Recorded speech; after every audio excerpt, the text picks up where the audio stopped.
I'm Ethan, 28, and I've been married to my wife Haley, also 28, for a couple of years. A few months ago, we welcomed our first child, a baby boy. Like proud parents, we posted some pictures of him on Facebook, and I guess that's where I made a mistake. Those photos ended up getting to my father, who I've been in no contact with for almost 10 years. The rift between us started when my dad refused to help pay for my college tuition, but ended up covering my cousin Peter's tuition in full. Peter didn't even ask for it. My dad just did it. My dad has always had a soft spot for his brother, Peter's father, but this crossed the line for me. For context, Peter and I were born just a few months apart, and we always had this weird sibling rivalry going on, even though we weren't actual siblings. My parents split up when I was just a baby. My mom wasn't ready to handle motherhood, so I grew up with my dad as a single parent. Peter had both his parents, but they were too busy running their cafe, so he clung to my dad for attention. My dad was the head of sales at a firm and made decent money, so he was always helping Peter's family out financially. At the time, I didn't care much about my dad helping them. It seemed like the right thing to do. But when Peter and I were in high school, things shifted. We both had similar grades, but Peter struggled with math and fell behind. I managed to outshine him academically, and I thought my hard work would finally earn me some recognition from my dad. Instead, I got hit with a bombshell. My dad said he wasn't going to pay for my college, but he'd gladly cover Peter's tuition because Peter's family was struggling more. I was furious. My dad expected me to apply for scholarships, but there was no guarantee I'd get one. I fought with him, telling him that Peter wasn't even my brother and that he had no obligation to take care of him over me. That comment set him off. He told me that if I couldn't understand why he was helping Peter, I was better off moving out. So I did. I packed my things and moved in with friends without thinking it through. For weeks we didn't talk, though my dad did try to get me to come back home, but still refused to help with college. Without his support, I couldn't afford tuition. I applied for loans, but nothing went through, and I had to drop out after just a few days. I managed to land a low-paying temp job, but it was hard. I was covering rent, groceries, and bills on my own. I had no family to rely on, and I had to hustle just to survive. But somehow, through sheer hard work, I made it. I kept grinding at that temp job and eventually worked my way up. Now I'm in a much better position at the same company, and it's where I met my wife Haley a few years ago. We're doing well now, and we have a beautiful son together. Looking back, I don't regret how things turned out. Sure, I didn't get to go to college like I planned, and I had to work a lot harder than most people my age, but I'm proud of where I've ended up. Meanwhile, Peter, who did get the college degree, has a decent job and a family, but from what I've heard, he's not doing as well financially. Some of my friends told me his house and lifestyle aren't nearly as good as mine, which, I won't lie, gives me some satisfaction. Over the years, my dad tried reaching out to me multiple times. He'd text me on my birthday, holidays, and even on my wedding day, though I never responded. Part of me was waiting for an apology, but it never came. He'd talk about missing me, wishing me well, but he never once said he was sorry for choosing Peter over me. That's why I kept my distance. I couldn't bring myself to forgive him without some acknowledgement of what he'd done. Then after I posted those photos of my son, I got a call from my dad for the first time in almost a decade. I didn't know what to expect, but part of me still hoped he might apologize. Maybe to see his grandson or just to try to make amends. I was wrong. When I answered, all he wanted to talk about was how upset he was that I got married without him there and that I now had a son he couldn't meet. He told me his heart was breaking and that I needed to stop making such a big deal out of everything that happened 10 years ago. He wanted me to just let it go. That was it for me. I lost it. I told him I regretted not blocking him all those years ago because I'd been waiting for an apology that was never going to come. He didn't understand why I was still so angry, and it turned into a huge argument. In a moment of rage, I went too far. I told him that Peter must be his real son, and I wasn't, considering how he treated us. I hung up after that, feeling both relieved and guilty.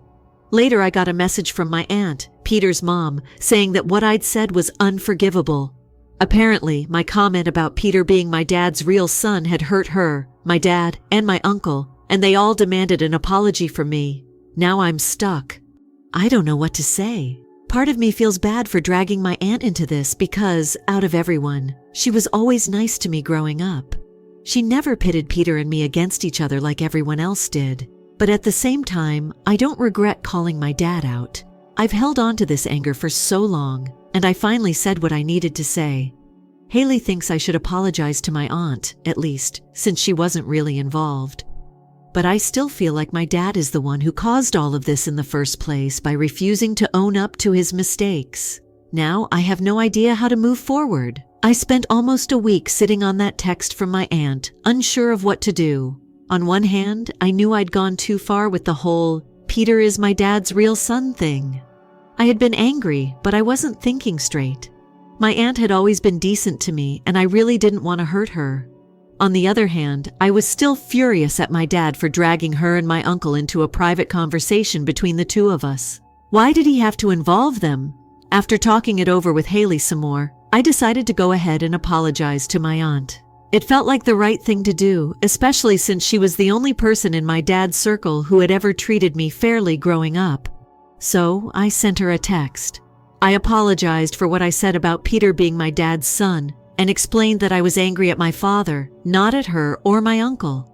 I made it clear that my frustration was with my dad's refusal to acknowledge how his actions hurt me, but I still didn't mean to drag her into it. It was a delicate line to walk. I wanted to apologize to my aunt without giving my dad a free pass for everything he'd done.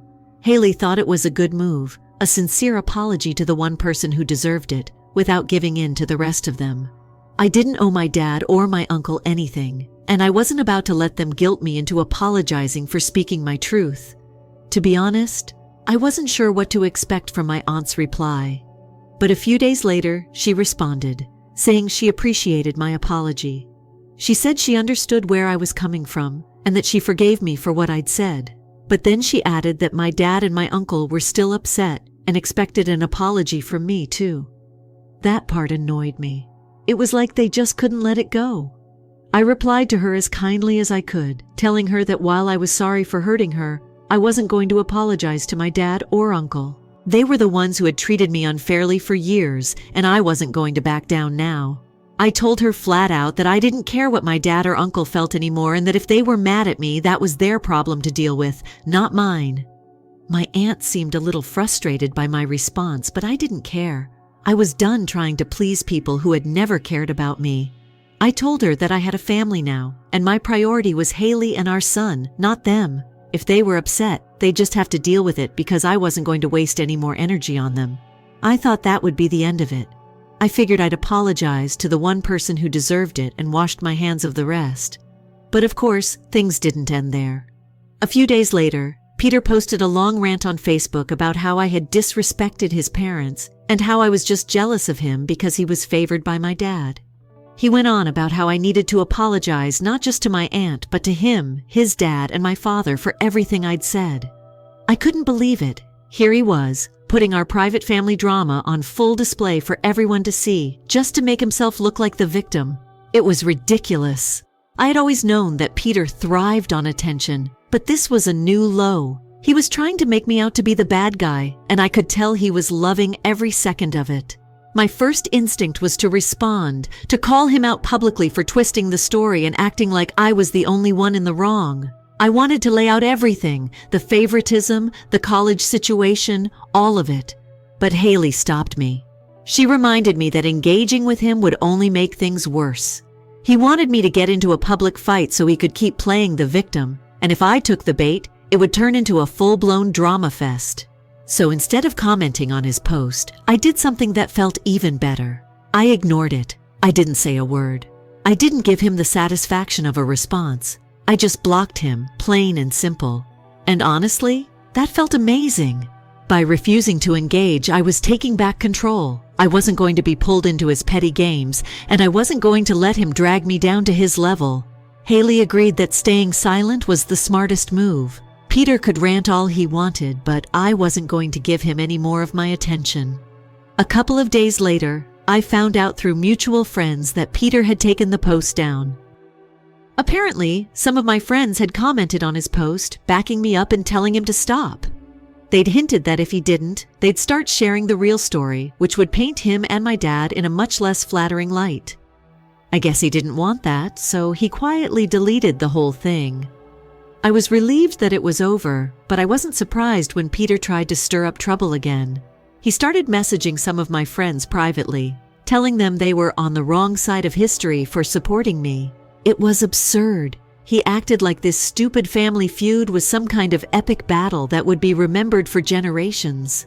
It was embarrassing, really, that he was going so far over something that should have ended years ago. I just kept ignoring it. I blocked him and moved on with my life, focusing on Haley and our baby. They were what mattered. Not Peter, not my dad, not my uncle, just my little family. And as long as I kept that focus, I felt like I was winning. It didn't take long for things to escalate again, and I could almost feel it coming. After Peter took down his Facebook post, I thought maybe things would cool off, but it turns out I was wrong.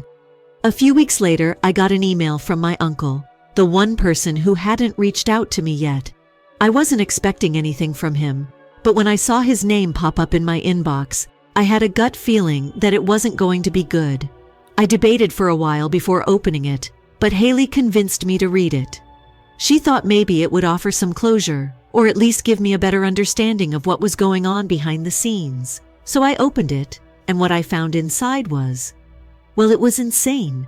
My uncle wrote this long, passive-aggressive message thanking me for being a jerk, because apparently what I said to my dad had uncovered something much bigger than I could have ever imagined. He told me that after my dad's conversation with my aunt, my uncle overheard part of it, specifically the part where my dad was talking about Peter being his son. My uncle said that the way my dad and aunt had reacted set off alarm bells in his head.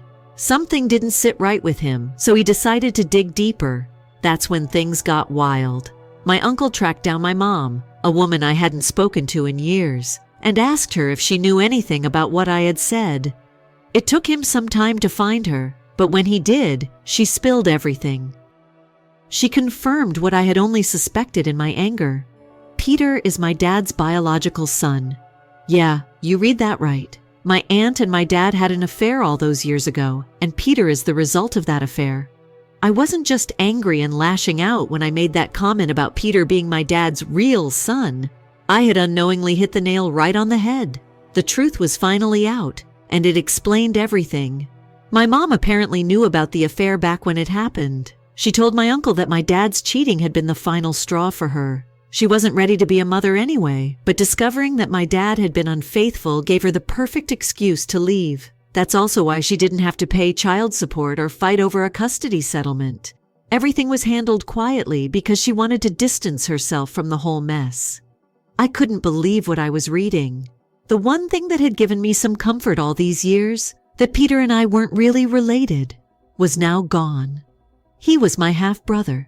The favoritism my dad had always shown Peter suddenly made sense, but that didn't make it any easier to accept. It felt like my entire childhood had been a lie. My uncle was furious in his email. He blamed me for bringing everything to light, saying that if I hadn't said anything, he never would have known about the affair. He sarcastically thanked me for blowing up his family and told me that he and my aunt were getting divorced. Apparently, the truth had caused so much turmoil that my dad wasn't speaking to anyone anymore, and Peter had cut off all contact with everyone, including my uncle and my aunt. The whole situation was a disaster. My uncle closed the email by saying that he hoped I was finally happy now that I'd managed to destroy his family. And you know what? In a strange way, I was. Not because I wanted to hurt anyone, but because for the first time, the truth was out in the open. All those years of feeling like something was off between my dad, Peter, and me, well, now I knew why. My instincts had been right all along, and I wasn't crazy for feeling like I had been treated unfairly. It wasn't just favoritism or rivalry. It was because Peter was literally my dad's other son. Haley and I talked about it for a long time that night. She was shocked too, but mostly she was supportive. She told me that everything made sense now, and it wasn't my fault that the truth had come out. If anything, my dad and my aunt were the ones responsible for keeping that secret buried for so long. It was bound to come out eventually, whether I had said something or not. The part that hit me the hardest, though, was knowing that my uncle was divorcing my aunt. She was the one person who had always been kind to me, and I genuinely felt bad for her. But at the same time, I knew I couldn't carry the weight of their decisions on my shoulders. They had made their choices a long time ago, and I had spent enough of my life suffering because of their lies. I wasn't going to let this new revelation break me down. A few days later, I got another email from my uncle, and this one was even more aggressive than the first. He blamed me for everything: his broken marriage, his falling out with my dad, even Peter's decision to cut off contact. It was clear he was projecting his anger onto me. And while part of me wanted to respond and defend myself, I knew there was no point. These were grown adults who had made their own decisions, and I wasn't responsible for their fallout. I chose not to reply. There was nothing I could say that would fix the situation, and frankly, I didn't care enough to try. My priority was Haley and our son, and that's where I wanted to focus my energy. I couldn't change what had happened in the past, but I could control how I moved forward. As for Peter, I didn't hear from him again. After his dramatic Facebook post and his decision to cut ties with everyone, it seemed like he had made his choice to distance himself from the family. I wasn't about to chase after him or try to repair a relationship that was never really there to begin with. We might be half-brothers now, but that didn't mean I owed him anything. In the end, I realized that the truth coming out wasn't the devastating blow I thought it would be. If anything, it gave me clarity. I finally understood why my dad had always treated Peter differently, and I could finally let go of the bitterness I'd been holding onto for so long. It didn't make the past any less painful, but it did give me the closure I'd been looking for. Life moved on, and so did I. I focused on my family, my career, and building a future that wasn't tied to the mess of my childhood. The drama with my dad, Peter, and my uncle was still there, but I wasn't going to let it control me anymore. I had my own life to live, and that was enough. It's been a little over a month since I received that shocking email from my uncle, and honestly, it feels like a weight has been lifted. Not in the way I expected. There's no triumph or satisfaction in what happened, but in a quiet sense of finally having some peace. After learning the truth about Peter, my dad, and my aunt, I've had a lot of time to reflect. At first, it was overwhelming. The revelation that Peter and I were actually half-brothers hit me harder than I thought it would. I spent years resenting the way my dad treated him, wondering why I wasn't good enough, only to find out that my gut had been right all along. But once the initial shock passed, it felt like the final piece of the puzzle had fallen into place. In the weeks since then, I've had no further contact with my uncle. After that second email where he blamed me for everything, I decided I was done with him. I didn't reply, and I blocked him like I did with Peter. I knew that no good would come from engaging with him anymore. He was hurt and angry, but that wasn't my burden to carry.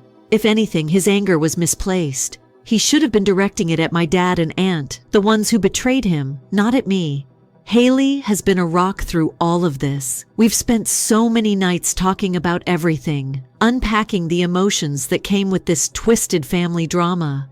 She's always known how complicated my relationship with my dad was, but even she was shocked by how deep the betrayal ran.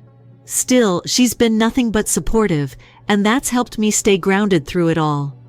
A few days ago, I received another email, this time from my dad. I almost didn't open it, but curiosity got the better of me. It was brief, which honestly surprised me. My dad has always been someone who liked to explain himself and justify his actions, but not this time. All he said was that he was sorry things had turned out this way, that he regretted not handling things better, and that he hoped I could move on and find peace. It wasn't the grand apology I had spent years hoping for, but it was something. For the first time, my dad acknowledged in his own way that he had messed up. It wasn't enough to fix everything, but it was more than I had expected from him. I didn't reply.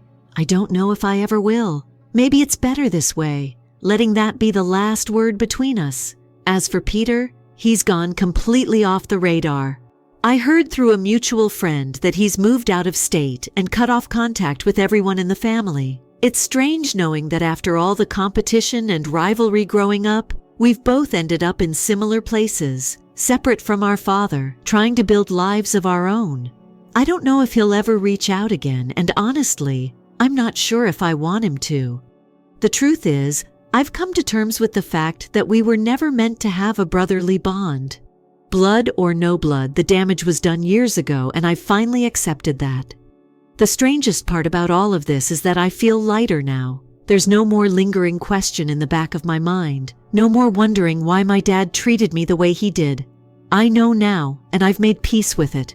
It doesn't make what happened right, but it gives me the clarity I needed to move forward. Haley and I are more focused than ever on our little family. Our son is growing fast, and every day with him feels like a blessing. I've been pouring my energy into being the best dad I can be, making sure he never has to deal with the kind of pain and confusion I went through. That's what really matters to me now, being there for him, for Haley, and for our future together.